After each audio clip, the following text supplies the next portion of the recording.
Hello friend, how are you? Welcome to Tripan Study Center. Today we are going to do the chapter of social science and highlighting each and every point of it. Let's see what is our topic today. The world between the two world wars. The world between two world wars. The period of 20 years between the two world wars expresses a tremendous of change. There is a positive development like a national awakenings in the countries of Asia and Africa and plurality of socialist movement in the Soviet Union and in the other countries. The world also says there wall for a dictatorship of many countries. Here, the Europe, especially in Italy and Germany, a major economical crisis took place which affected almost every part of the world.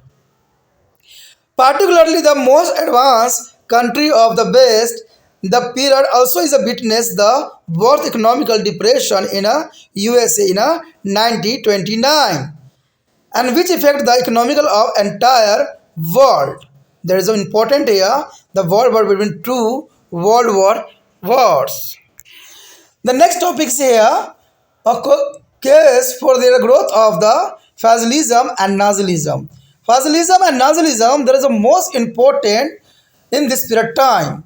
After the war, a number of political movements arose in the Europe, which was given their name of fascism. And they had a number of features which were common, that is a hostility to democracy and socialism, and the aim of establish is a dictatorship, and there is a support by the rulers and upper class, the artist craft and the capitalist, because they are promised to be save them from the danger of socialism.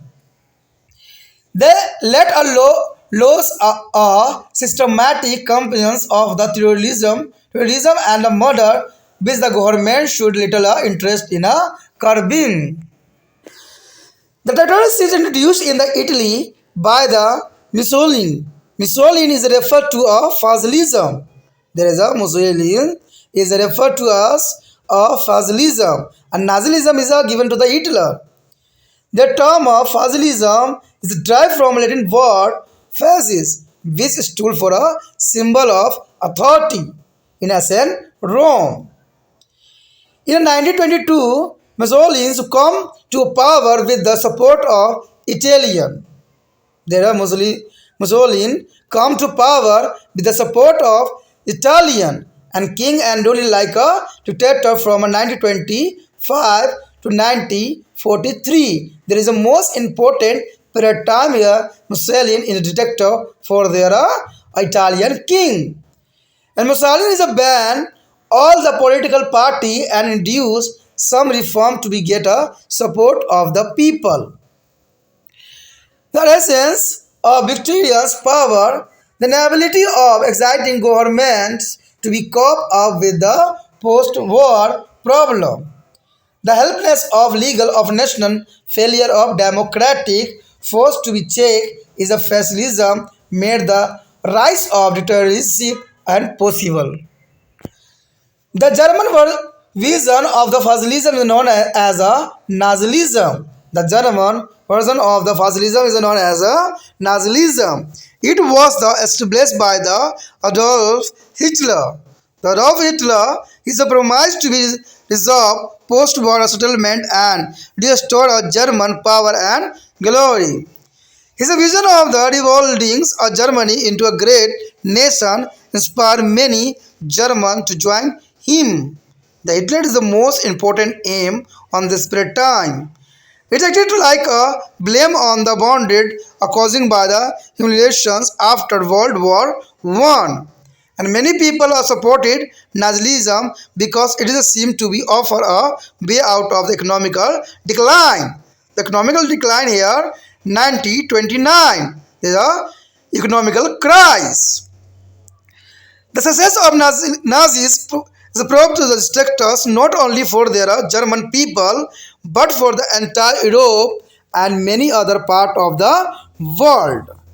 And let lead to be a dictatorship began to establish in Hungary, Romania, Portugal, and Spain. The growth of anti-democratic government in some many countries led to be World War II. The next year, development is other part of the world. Development in other part of world. England and France too had to face several economical crises. England and France had to face several economical crises and society and unemployment, but they continue with their democratic governments. And depth workers strike and other disturbance in England. The problem were sought to be solved by forming a coalition government and consist of a Labour, Liberal and Conservatives party in 1931. In France, a Popular Front government consists of the left-wing party was set up in 1936. There is the most important period of time here. As Bing's party was set up in 1936. Soviet Union emerged as the first socialist state of the world. Soviet Union emerged as the first socialist state of the world. Under the new government, socialist principles were introduced in economic, and it was the only country remained unaffected while all the Western capitalist country and suffered due to the economical depression in 1929. Third, USA participated in World War I. The country did not be suffered much material loss. Industry prosperity is a political stability and economic growth made it a superpower. However, she suffered to the worst economic crisis in 1929 and due to the overproduction. There is a economic crisis the most important in this period of time. There is a 1929 and due to overproduction. And price of commodities decline are leading to the fall in a share of price. The bank closed down and people lost their lifelong saving. The loan which the USA had given to a European country after the World War I had to be withdrawn. There is the most important here rule and policy. There is the USA given a European country after the World War I had to withdraw on economical crisis arising. It is a result in economical stability in a European country also. The new government that come to the power in USA under Franklin Roosevelt introduced a program of economic recovery is called the New Deal. Under this, many reforms were introduced such as creating new employment opportunities and give help to be farmer, etc. Japan was the only country in Asia which emerged as a imperialist country. You have already read that defeated Russia in 1905, and during the period between the two world wars, Japan became a strong military power and supported of fascism. Japan became a strong military power and supported fascism, and she signed to be Rome's, Berlin's, Chico and Axis with their fascist power. And she also signed their anti-communism pact to check their spirit of communism along with Germany and Italy, indicating their as a hostility to be Soviet Union. कहते हैं अगर प्रथम विश्व युद्ध को देखा जाए तो कहते हैं एक युद्ध दूसरे युद्ध का जन्मदाता होता है, क्योंकि जब मित्र राष्ट्रों ने जो पराजित राष्ट्र था, ध्रुवीय राष्ट्र था, उनको जो है मीटिंग में सम्मिलित नहीं किया और उन पर जबरन जो है बहुत सारे कर्ज थोप दिया और कई इंपॉर्टेंट राज्यों को जो छीन लिया, तो इन कारणों से क्या हुआ, उस देश में एक इकोनॉमिकल क्राइसिस हो गई। और इकोनॉमिक क्राइसिस के कारण क्या हुआ, वहाँ पर एक नया राज्य का उदय हुआ जिसको हम जो है फासिज्म और नाज़िज्म के नाम से जानते हैं। यानी इस समय हिटलर के उदय के साथ जो है मुसोलिनी का भी उदय हुआ और इसने सभी देशों को जो है राज्यों को इस बात के लिए मनाने में तैयार हो गया कि वो उसके देश को जो है इकोनॉमिक क्राइसिस से आगे निकालेंगे और जिन देशों ने जो है इसके साथ बुरा किया है उनको भी हम नहीं छोड़ेंगे।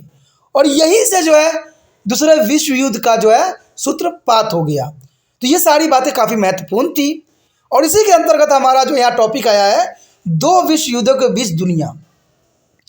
देखा जाए तो 20 साल के अंतर्गत दो विश्व युद्ध हुए और दोनों विश्व युद्ध बहुत ही भयानक और काफ़ी विनाशकारी थे और इससे न जाने कितने जनजीवन का जो है नष्ट हुआ, इसका आप अंदाज़ा लगाना संभव नहीं है और जितने जो है धन जन की हानि हुई, इसका भी शायद अंदाज़ा लगाना संभव नहीं है।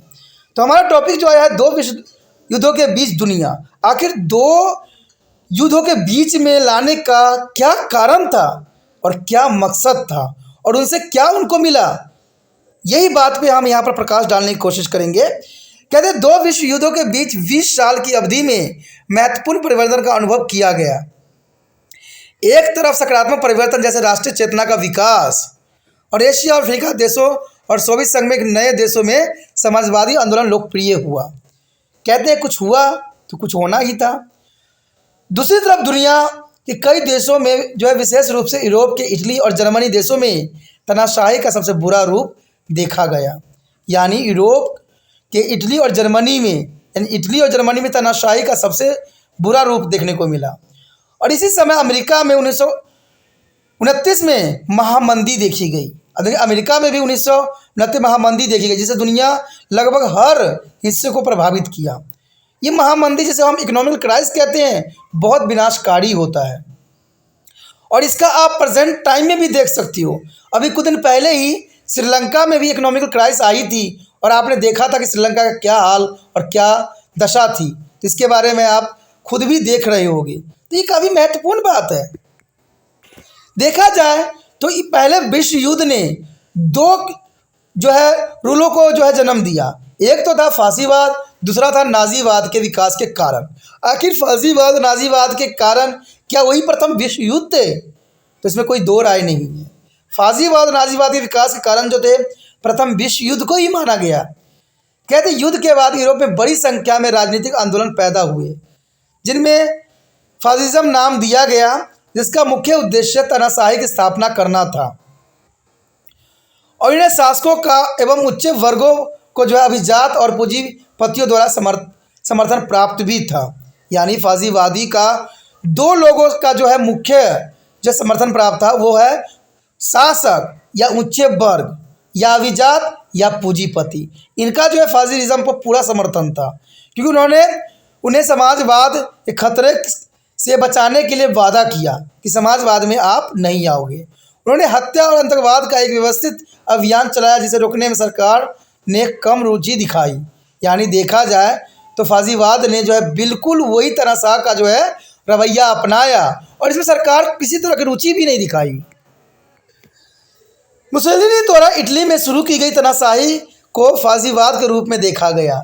यानी मुसोलिनी जो था वो तानाशाही फांसीवाद का कहते हैं सूत्रपात था। यानी सूत्रपात करने का श्रेय जो है मुसोलिनी को ही जाता है और मुसोलिनी द्वारा जो है इटली में की गई तानाशाह की फासिज्म के रूप में देखा गया। और फांसीवाद एक लैटिन शब्द है जिसका मतलब होता है प्राचीन रोम, जिसका अर्थ होता है सत्ता के अधिकार या सत्ता का प्रतीक था। यानी यहाँ पर फांसीवाद का मतलब ही होता है सत्ता के अधिकार या सत्ता का प्रतीक। 1922 में मुसोलिनी इटली के राजा के समर्थन के साथ सत्ता में आया। यानी मुसोलिनी ने जो है इटली के राजा का समर्थन किया और वो भी सत्ता में आ गया और 1925 से 1943 तक जो तानाशाह शासन की तरह शासन करता रहा। मुसोलिनी ने सभी राजनीतिक दलों पर प्रतिबंध लगा दिया और कुछ शुरू किए गए लोग का समर्थन प्राप्त करने के लिए विजय शक्ति का अहंकार और युद्ध की बात समस्या से निपटने के लिए मौजूदा सरकार की जो है अक्षमता फासिज्म की जांच करने में राष्ट्र और लोकतांत्रिक ताकत विफल रही।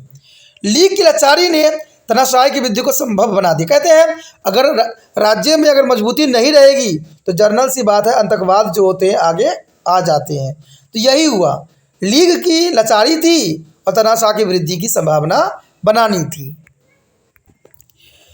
फांसीवाद को जर्मन में नाजीवाद के रूप में जाना जाता है। यानी फांसीवाद को जर्मनी लोग जो है नाजीवादी के रूप में जाना जाता है और नाजीवादी किसका देन है? यह जो है एडोल्फ हिटलर द्वारा स्थापित किया गया था।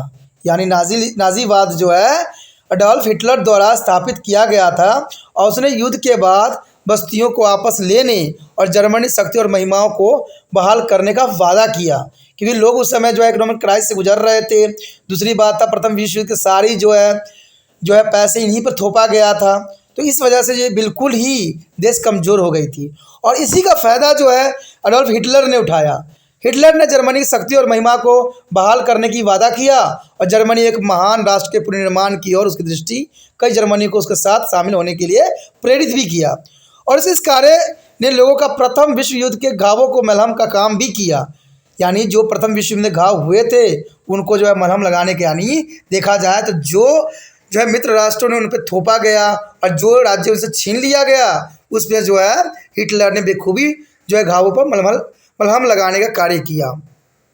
बहुत लोगों ने उसके इसलिए समर्थन भी किया क्योंकि उसने अपने आर्थिक गिरावट को दूर करने का वादा किया। हिटलर ने साफ समझ गया कि इकोनॉमिकल अगर जो क्राइसिस आई है अगर हम उसको ऊपर ले आते हैं तो जनरल सी बात है सारे राज्य जो है हमारे अधीन हो जाएगा और यही उसने बेखूबी किया। नाजियों की सफलता ने केवल जर्मनी के लोगों के लिए बल्कि यूरोप और पूरी दुनिया को कई नए भागों के लिए विनाशकारी साबित हुआ। उसने हंगरी, रोमानिया, पुर्तगाल और स्पेन में स्थापित तानाशाही का नेतृत्व भी किया। यानी इससे हंगरी, रोमानिया, पुर्तगाल और स्पेन में तानाशाही का नेतृत्व किसने किया? जो है अडॉल्फ हिटलर ने बखूबी किया। और बहुत से देशों में बने रही लोकतांत्रिक विद्रोह सरकार के विकास में द्वितीय विश्व युद्ध का नेतृत्व भी किया।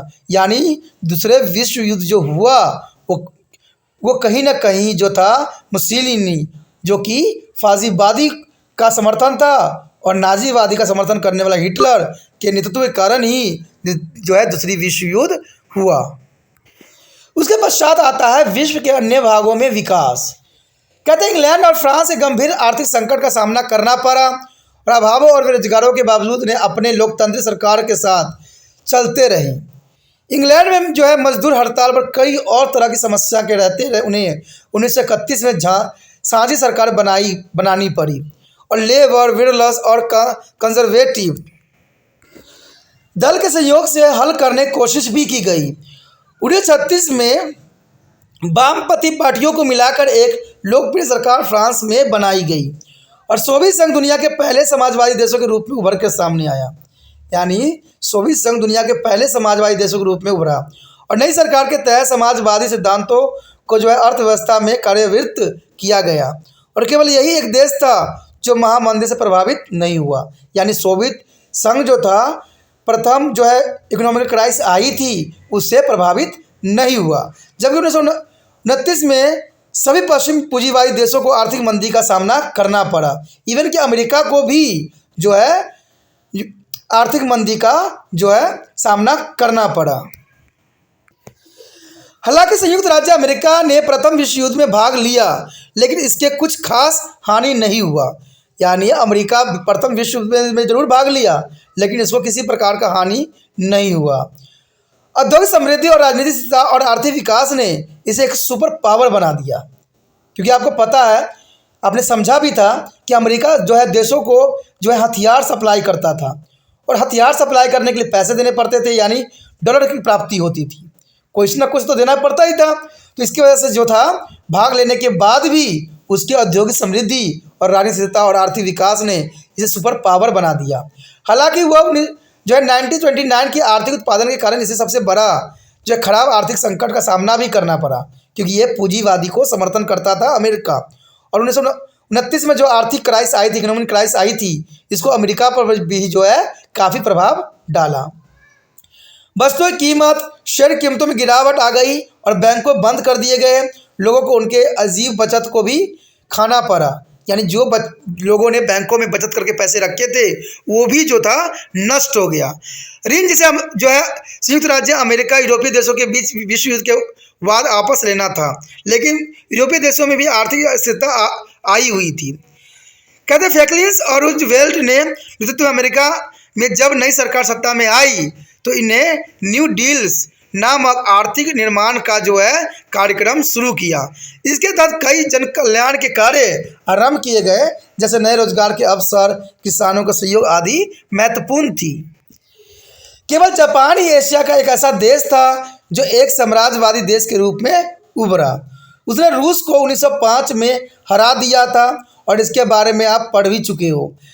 विश्व युद्ध के बीच में जापान और सैन्य शक्ति बन गया था तथा इससे जो है फाजीवाद का समर्थन भी किया गया और एंटी केमेंट समझौते पर भी जो है इटली एवं जर्मनी के साथ हस्ताक्षर किए ताकि साम्यवाद का प्रसार रोका जा सके। दोस्तों इसी के साथ हमारा ये टॉपिक भी खत्म हो जाता है। आगे का टॉपिक जो है दूसरा विश्व युद्ध है, यानी सेकेंड वर्ल्ड वॉर है, जो काफ़ी महत्वपूर्ण है। इसको आप देखना मत भूलिएगा और देखने के लिए आपको तिरपान सेंटर के साथ बने रहना पड़ेगा और इसको सब्सक्राइब भी करना पड़ेगा। ठीक है, अगर आपको ये वीडियो अच्छी लगी, समझ में आया और अच्छा भी लगा, अगर आप तिरपान स्टडी सेंटर का हेल्प करना चाहते हो, जितना हो सके इस वीडियो को शेयर करना है और शेयर करने के लिए वो सभी माध्यम इस्तेमाल करना है जो आप कर सकती हो। मुझे तो इतना माध्यम पता है कि यूट्यूब से लिंक करके व्हाट्सएप स्टेटस पे लगाने से क्या होता है, जो आपके कॉन्टैक्ट पे होते हैं उनको दिखता है और जिनको ये टॉपिक समझ में आता है, अच्छा लगता है, वो जो है इस चैनल के आ जाती हैं। दोस्तों और पहली बार वीडियो देख रहे थे, चैनल को सब्सक्राइब करके अपने मोबाइल में अवश्य सेव कर लीजिए, क्योंकि सेव कीजिएगा तभी आगे आने वाला वीडियो का नोटिफिकेशन आपको प्राप्त होगा। अगर कोई वीडियो आप बाद में देखना चाहते हो, कुछ समझना चाहते हो, अगर यूट्यूब पर रिसर्च करोगे तो शायद दूर दूर तक तिरपान स्टडी सेंटर नज़र ना आए।